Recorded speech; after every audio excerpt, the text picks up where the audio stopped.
नमस्ते प्रणाम, मैं हूँ आपकी वंदना। स्वागत करती हूँ खुशबू यादव अवधि गीत के चैनल पे। और चैनल को सपोर्ट करिए। कौन सा गीत है? लगन गीत गाता है, विवाह गीत है। बेटी विवाह गीत, बेटी विवाह गीत। बेटी विवाह गीत है। तो कैसे लगेगा कमेंट बॉक्स में बताइएगा। ये लोग लगन गीत बोलती हैं, लोग विवाह गीत बोलते हैं।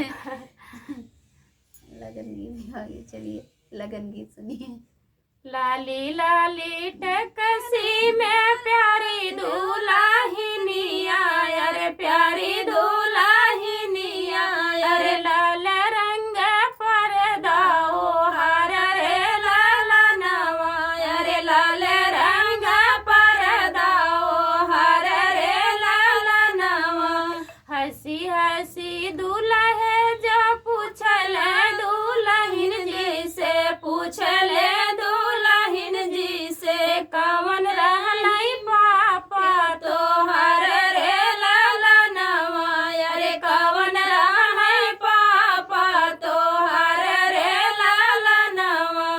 जवन मंडप बीच दी है कन्या दानवा, अरे दी है कन्या दानवा, अरे उहैया है पापा हमार रे लाला नवा, अरे उहैया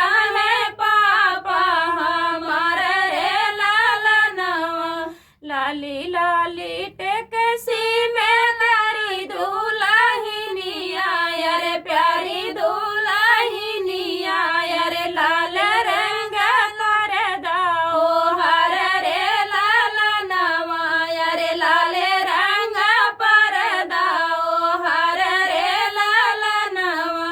हंसी हंसी दुल्हे जो पूछल दुल्हन जैसे, पूछल कवन रहलई चाचा तोहर रे लाला नवा, अरे कवन रहलई चाचा तोहर रे लाला नवा। जवन मंडप बीच दिहलई दाहे जवा, अरे दिहलई दाहे जवा, अरे उहिया चाचा हमार रे लाला नवा, अरे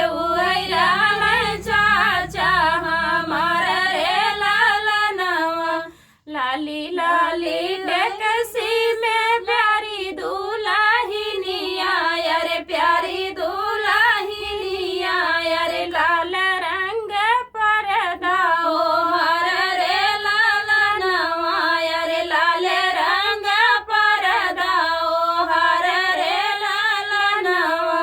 हंसी हंसी दुल्हे जो पूछल दुल्हन जी से, पूछले कवन रहलई भैया तोहर रे लाला नवा, अरे कवन रहलई भैया तोहर रे लाला नवा। जवन मंडप बीच तोड़े रहलई धरिया, अरे तोड़े रहले धरिया, अरे उहैया है भैया हमार रे लाला नवा, अरे उहैया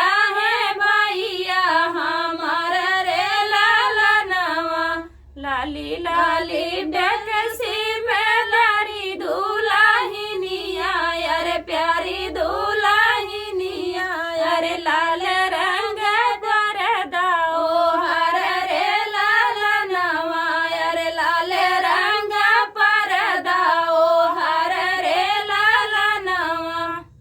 तो फ्रेंड ये था लगन गीत, विवाह गीत था। कैसे लगे कमेंट बॉक्स में बताइएगा। फिर मिलते किसी नए गाने के साथ। तब तक के लिए बाय बाय दोस्तों।